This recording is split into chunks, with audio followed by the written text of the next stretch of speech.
Hello, Pewter people. Scott Reynolds here with another Pewter Pulse. There was an interesting development on Wednesday that could affect the Bucs' inside linebacker room this year. The Jacksonville Jaguars announced they're not picking up the fifth-year extension on inside linebacker Devin Lloyd, who was the team's first-round draft pick in 2022. That means Lloyd will join next year's group of linebackers in free agency, or perhaps Jacksonville will look to trade him before the start of the 2025 season. I'll talk about that and any possible Bucs interest in Devin Lloyd in today's Pewter Pulse. But first, your reminder, hit the thumbs up button. Give this video a like. Also, leave a comment. I love reading your comments. And when you do those two things, it helps us with the Pewter Report TV YouTube algorithm and gets us in front of more awesome Bucs fans like you. The Bucs didn't select an inside linebacker in the 2025 NFL draft. We know that. They'll be looking to add another one, possibly before the start of the season. Would Jaguars linebacker Devin Lloyd be a good fit in Tampa Bay? Well, let's talk about it. Jacksonville has a new regime led by general manager James Gladstone and new head coach Liam Cohen, who was, of course, in Tampa Bay last year as the Bucs offensive coordinator. And change often comes with new regimes. Jacksonville opted not to pick up Devin Lloyd's fifth-year option. But it doesn't mean that the Jaguars are necessarily done with him. The team could evaluate his play this year in Anthony Campanelli's new scheme and decide to re-sign him before he hits free agency in 2026. But the Jaguars draft the Notre Dame star linebacker Jack Kaiser in the fourth round, and they'll have a chance to see if he has starting potential this offseason and training camp and in the preseason. And if that's the case, the Jaguars may want to trade Lloyd. And if that happens, I suspect the Bucs might have an interest, especially if it's for a day 3 pick, like a 4th or 5th rounder. Trading for Lloyd before the start of the season would give Tampa Bay even more depth at inside linebacker, where the team will be counting on Servassier Dennis to stay healthy for an entire season, something that hasn't happened yet in his first 2 years in Tampa Bay, and counting on Levante David to continue to punch back at father time and not have his game slip too much at age 35. David is entering his 14th and perhaps final season in Tampa Bay, and the Bucs will need a future starting caliber player to be his heir apparent. Jason Light and Todd Bowles can start that process immediately if they were to trade for Lloyd and not wait for free agency next year, where Lloyd's price tag would likely be north of $11 million per year. Lloyd has a $4.1 million cap hit this year in Jacksonville and $2.5 million in guaranteed money. That's very reasonable. Trading for Lloyd this year would allow him to compete with Servassier Dennis for playing time and give the Bucs an up-close and personal evaluation of him a season before he hits free agency. Of course, the Bucs already have some inside scoop on Devin Lloyd, and that's courtesy of Mike Caldwell, the inside linebackers coach who returns to Tampa Bay after spending the 2022 and 2023 seasons in Jacksonville as the Jaguars defensive coordinator. Lloyd had his struggles as a rookie, but still managed to record 115 tackles, pick off 3 passes, and recover 2 fumbles in 2022 when Caldwell was the DC. He earned a 78.1 overall Pro Football Focus defensive grade, in addition to a 67.8 coverage grade in 2023 in Caldwell's final season in Jacksonville. Lloyd had a career-high 127 tackles during the 2023 season.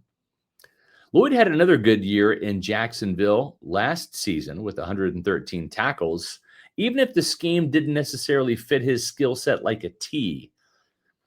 I think he would thrive in Todd Bowles' system, where his strengths as a blitzer, he had 2 sacks last year, and he's improved as a tackler as he cut down on his missed tackle total from 16 in 2023 to just 5 last year, could flourish in Tampa Bay. Lloyd's also good in coverage. He's totaled 19 pass breakups and has 4 interceptions in 3 seasons in Jacksonville.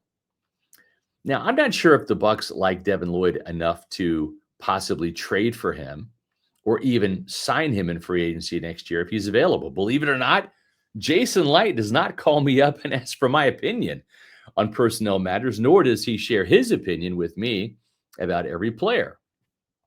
But given the Bucs' need at linebacker, especially long-term with Levante David, Anthony Walker Jr., and Deion Jones all on one-year deals, and all will be age 30 or older during this football season, Levante being the oldest at 35, possibly targeting a player like Devin Lloyd sure makes a lot of sense. Plus, Servassier Dennis will be entering a contract year in 2026. My, how time flies. Lloyd turns 27 in September, and I really liked him coming out of Utah 4 years ago. He's well built at 6'3", 237 pounds, and he ran a 4.66 at the combine a couple of years ago. That's fast enough to play linebacker in the NFL. He had 22 tackles for a loss with the Utes in his final season and returned 2 of his 4 picks that year for touchdowns. And that helped him earn the Pac-12 Defensive Player of the Year honors, as well as being a first-team All-American. The 2026 free agent class at linebacker features a bunch of players in their 30s towards the end of their careers, like Levante David, Bobby Wagner, Demario Davis, Denzel Perryman, and Jordan Hicks, who are all in their mid-30s, and just a few players who will be under the age of 30 that are notable names, guys like Devin Lloyd, Troy Anderson from Atlanta, and Nakobe Dean from Philadelphia. The 2026 linebacker draft class is shaping up to be about like it was this past season. Not terribly deep. A couple of good players for sure, but as it stands right now, not a very deep and talented draft class at linebacker. Remember, there's only 4 linebackers drafted in the top 100 players this year. Only Jihad Campbell was the linebacker drafted in the first round at number 31 by Philadelphia. Carson Schlesinger out of UCLA went to the Cleveland Browns at the top of the second round at number 33, but then only 2 more picks at linebacker happened before the 4th round. So if it's another lean year at linebacker in 2026 in terms of the draft class, maybe have a little interest in Devin Lloyd this year. I know that Jason Light values his draft picks, and he's turned a 4th rounder into the likes of Cade Otton and Bucky Irving, and he's turned a 5th rounder into the likes of Zion McCollum and Servassier Dennis. I get that. Trading a day 3 pick for a former first-round pick seems like tremendous value to me. I'd even consider parting ways with a 3rd-round pick if Mike Caldwell really raved about Lloyd and thought that he and Servassier Dennis could be the starters at linebacker in Tampa Bay moving forward.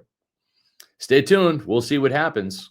We know what's been happening at our Pewter Report TV YouTube channel. It's been growing by leaps and bounds. We're on our way to 19,000 thanks to you, Pewter people.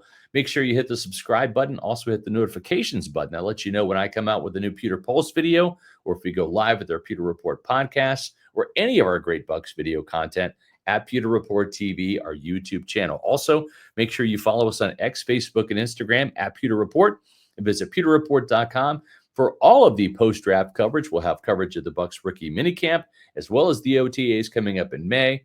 And I'll be back soon with a new Pewter Pulse.